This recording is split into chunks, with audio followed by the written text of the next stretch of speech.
ሰላም ውድ የጓዳችን ቤተሰቦች ዛሬ ማለትም ጥር 30 2018 ዓ.ም በሀገራችን ኢትዮጵያ የዘመን ቀመር የዛጉዌ ሥርወ መንግስትና ዲፕሎማሲ በሚል አርዕስተ ጉዳይ እንነጋገራለን። አብራችሁን ቆዩ።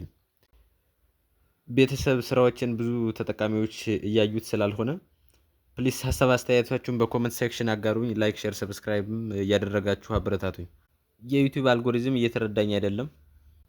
እናም ስልተ ቀመሩ አንደርስታንድ እንዳደርገኝ ያው በተቻላችሁ መጠን ላይክ፣ ሼር፣ ሰብስክራይብ አድርጉኝ። በቀጥታ ወደ ጉዳያችን እንገባለን ማለት ነው። የዛጉዌ ነገስታት በወቅቱ ከነበሩት የክርስቲያንም የሙስሊም መንግስታት ለዘብተኛ ዲፕሎማሲያዊ ግንኙነት ወይም ኒውትራሊዝም ነበር የሚከተሉት። በዚህ የተነሳ በመስቀል ጦርነት አልተሳተፉም። በእርግጥ በመስቀል ጦርነት ያልተሳተፉበት በርካታ ምክንያቶች ነበሩ። ከነዚህም መካከል አንደኛ በመስቀል ጦርነት ወቅት ከግብፅና ከሶሪያ ከሱልጣን ሰላዲን ጋር ባደረጉት ውይይትና ወዳጅነት መላው አውሮፓ፣ ምዕራቡ ዓለም ወደ ኢየሩሳሌም መንፈሳዊ ጉዞ ማድረግ ሲታገዱ፣ ኢትዮጵያውያን የዘመነ ዛጉዌ ኦርቶዶክስ ምዕመናን ግን ቀይ ባህርን አቋርጠው ቅድስት ኢየሩሳሌምን በመሳለም መንፈሳዊ በረከትና የአእምሮ እርካታ ያገኙ ነበር። ይህም ብቻ አይደለም፣ የአረብ እስላማዊ ግዛት ሱልጣኖች ለቤተ ክርስቲያን መስሪያ የሚሆን መሬትም ጭምር በቅድስት ሀገር እስራኤል በኢየሩሳሌም ከተማ ሰጠዋቸው ነበር። ይህ የሚያሳየው በዲፕሎማሲው መድረክ ዛጉዌዎች የነበራቸውን ተደማጭነት ነው። የዛጉዌ ነገስታት የዲፕሎማሲ አቅምን ያጠናክርላቸው ዘንድ፣ ግዛታቸውን ለመጠበቅ ያስችላቸው ዘንድ ግዙፍ ወታደራዊ ኃይል የሚያደራጁ አልነበሩም። በተቃራኒው የነበራቸውን እምቅ አቅምና ጊዜ በመንፈሳዊ ትሩፋት፣ በጾም በጸሎት ተወስነው አብያተ ክርስቲያናትን በማነጽ ሙሉ ጊዜያቸውን ያሳልፉ ነበር። ከ11ዱ የዛጉዌ ነገስታት መካከል አምስቱ ቅዱስ ላሊበላ፣ ቅዱስ ገብረ ማርያም፣ ቅዱስ ይምርሃነ ክርስቶስ እና ቅዱስ ናኩቶ ለአብ በኢትዮጵያ ኦርቶዶክስ ተዋሕዶ ቤተክርስቲያን የቅድስና ማዕረግ የተሰጣቸው ካህናት ነገስታት መሆናቸውን ለማጠየቅ እንደ ጄምስ ብሩስ እና ፍራንሲስኮ አልቫሬዝ ያሉ አውሮፓውያን የኢትዮጵያ ካህናት ነገስታት በዳዊት ዙፋን ላይ ተቀምጠው ፍርድን ይሰጣሉ በማለት ጽፈዋል። ነገር ግን ለዲፕሎማሲ ተሰሚነታቸው ከፍተኛ ሚና የተጫወተላቸው የአባይ ወንዝና የኢትዮጵያ ኦርቶዶክስ ተዋሕዶ ቤተክርስቲያን ከግብፃዊቷ ኮፕቲክ ኦርቶዶክስ እስክንድሪያ ቤተክርስቲያን የነበራት ግንኙነት ነበር። በአንድ በኩል የዛጉዌ ነገስታት ክሩሴድ ላይ ያልተሳተፉበት ምክንያት ለግብፅ አናሳ ቁጥር ላላቸው ማይኖሪቲ ክርስቲያን ምዕመናን በመስጋት ነው። ማለትም ዛጉዌዎች ክሩሴድ ላይ ቢሳተፉ ግብፅ ውስጥ አሌክሳንድሪያ ወይም ደግሞ የቀድሞዋ ራቁዲ ላይ ያሉ አነስተኛ ቁጥር ያላቸው ክርስቲያኖች ብዙሃን በሆኑት ሙስሊሞችና በሰላዲን አዩቤ አስተዳደር እንዳይጨፈጨፉ በማሰብ እና በወቅቱ የኢትዮጵያ ኦርቶዶክስ ተዋሕዶ ቤተክርስቲያን ጳጳስ የምታስመጣው ከኮፕቲክ ግብፃውያን ቤተክርስቲያን በመሆኑ ነው። በነገራችን ላይ ከርዕሳችን እንዳንወጣ እንጂ ናቲቭ ኢጂፕሽያን የሚባሉት ኮፕቲክ የሆኑት ግብፃውያን ክርስቲያኖች ናቸው። ሌላው ብዙሃን የሆነው በሙሉ ሮማኖች ወረዋቸው ሳለ ከአውሮፓ የመጡ፣ ኦቶማን ወረዋቸው ሳለ ከአረቡ ዓለም የመጡ እና ለግብፅ ሀገር በቀል የሆኑትን ባሪያ አድርገው ወደ ተለያዩ ዓለም በመሸጥ ሲገቡ በነበረው ጦርነት አብዛኛውን በመግደል ብዙዎቹን ደግሞ ማንነታቸውን በኃይል በመጫን አሲሚሌት አድርገው ከዚያ ሁሉ መቅሰፍትና እልቂት የተረፉት እስክንድሪያ በምትባል ከተማ በየጊዜው እየተኮረኮሙ ኑረዋል።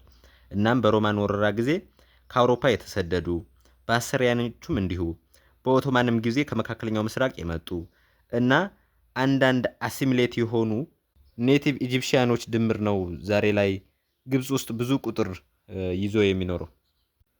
የዛጉዌ ነገስታት የአባይን ውሃ የፍሰት አቅጣጫ በመቀየርና ጫና በመፍጠር ግብፅ ውስጥ የሚገኙ ክርስቲያኖች ደህንነታቸው እንዲጠበቅ በማድረግ ኢትዮጵያውያን የኦርቶዶክስ ምዕመናን ወደ ቅድስት ሀገር ኢየሩሳሌም መንፈሳዊ ጉዞ እንዲፈቀድላቸው በማስቻል ረገድ ደማቅ ታሪካዊ አሻራ አሳርፈዋል። በተለይ ቅዱስ ይምርሃነ ክርስቶስ ወይም ስመ መንግስቱ አፄ ዳዊት ከአባይ ጉዳይ ጋር በተያያዘ በእጅጉ ይታወቃል። የግብፅ ሱልጣኖች የአባይ ውሃ የሚለቀቅላቸው በእስክንድሪያው ፓትርያርክ ዲፕሎማትነት በኩል ነበር። አለዚያ የታሪክ አባት ግሪካዊ ሄሮዳተስ እንዳለው ኖ ኢጅፕት ዊዛውት ናይል፣ ያለ ናይል ግብፅን ማሰብ አይቻልም። እዚህ ላይ የዛጉዌዎችን የዲፕሎማሲ ጨዋታ የተጫወተላቸው አባይ ነው ለምትሉ አሁን በአንድ በኩል ልክ ናችሁ። ነገር ግን አሁን ላይ ያለውን የናይል ወንዝ ሃይድሮፖለቲክስ ጫና ማስተዋል በቂ ነው።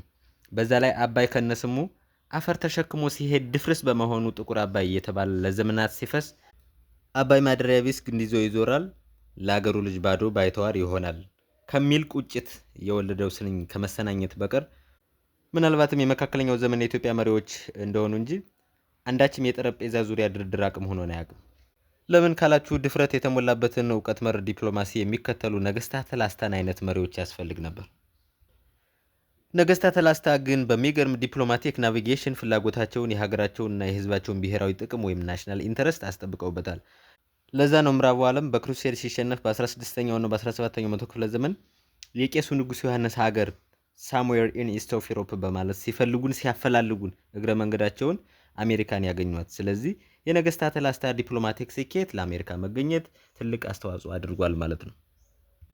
ለምን ካል በዋናነት ምዕራቡ ዓለም ችልድረን ክሩሴድን ጨምሮ በ8ቱ የመስቀል ጦርነቶች ተሸንፈው መካከለኛው ምስራቅን አቋርጠው ህንድና ሩቅ ምስራቅ እስያ ሄደው ንግዳቸውን መስራት ስላልቻሉ እና ቅድስቷን ከተማ ኢየሩሳሌምን መጎብኘት ስላልቻሉ ኢየሩሳሌምን ከኦቶማን ሰልጁክስ ነፃ ለማውጣት እና ለሌሎች መሰል ኢኮኖሚያዊና ፖለቲካዊ ፍላጎቶች መሳካት ሲሉ ቄሱ ንጉሥ ዮሐንስ ይሉት ጠንካራ የክርስቲያን መንግስት አለ፣ ከእርሱም ወታደራዊ ድጋፍ እናገኝ ዘንድ መፈለግ አለብን ብለው ጂኦግራፊያዊ አሰሳና ጥናት የሚል ፕሮጀክት ቀርጸው ፍለጋቸውን አጠናክረው በመቀጠል የደቡብ አፍሪካን ጫፍ ጉድ ሆፕን አሜሪካን ወይም ኒው ወርልድን አገኙ።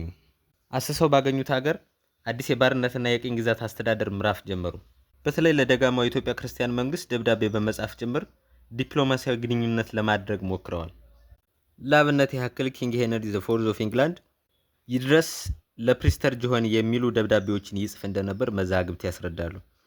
ኢትዮጵያውያን በቅድስት ሀገር ኢየሩሳሌም ውስጥ የቤተ ክርስቲያን መስሪያ ቦታ ይሰጣቸውና መንፈሳዊ ጉዞ በሙስሊም ገዢዎች ተፈቅዶላቸው ስለነበር አውሮፓውያኑ ምን ያህል ሀያል የክርስቲያን መንግስት ቢሆን ነው እያሉ ይደነቁ ነበር። አሁን ላይ ሁሉም ጥሩ ነገር ለነጭ ነው በሚል የበታችነት ስሜት ተውጠን ያለነው የኛ የኢትዮጵያችን ምሁራን ይህን አኩሪ ታሪክ ዘ ሌጀንድ ኦፍ ፕሪስተር ጆሆን አን ኦልድ ስቶሪ ዛት ማይት ቢ ትሩ ኦር ፎልስ ሲሉት ወይም ስንለው ቢስተዋልም አውሮፓውያኑ 500 ዓመታትን በጅተው ይፈልጉት ያፈላልጉት የነበረ በእርግጥም እንዳሉት ሀያል መንግስት የነበረ ነው።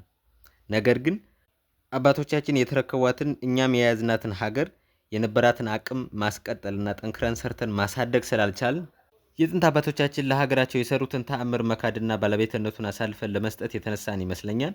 ሌላው በክሩሴድ ያልተሳተፍንበት ምክንያት ደግሞ ከምዕራቡ ሮማን ካቶሊክ ክርስትና የዶግማ ወይም ደግሞ የነገረ መለኮት ልዩነት ስላለን ጂኦግራፊያዊ ርቀት ስለሚገድበን እና ፍላጎታችን በሰላማዊ ዲፕሎማሲ መድረክ ማሳካት በመቻላችን ነበር።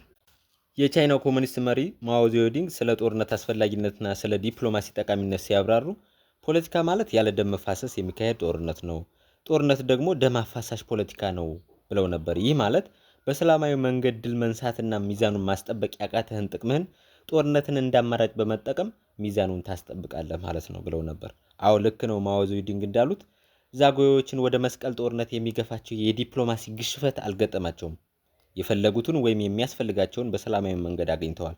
ታዲያ ለምናቸው ነው ከዚያ በላይስ ምን ሊጨምሩ ነው ደም አፋሳሽ ጦርነት ውስጥ የሚገቡት? ውድ አድማጭ ተመልካቾቻችን ዛሬ እዚህ ላይ ያበቃን። በቀጣይ እስክንገናኝ ቸር ያቆየን። ደህና ይሁኑ።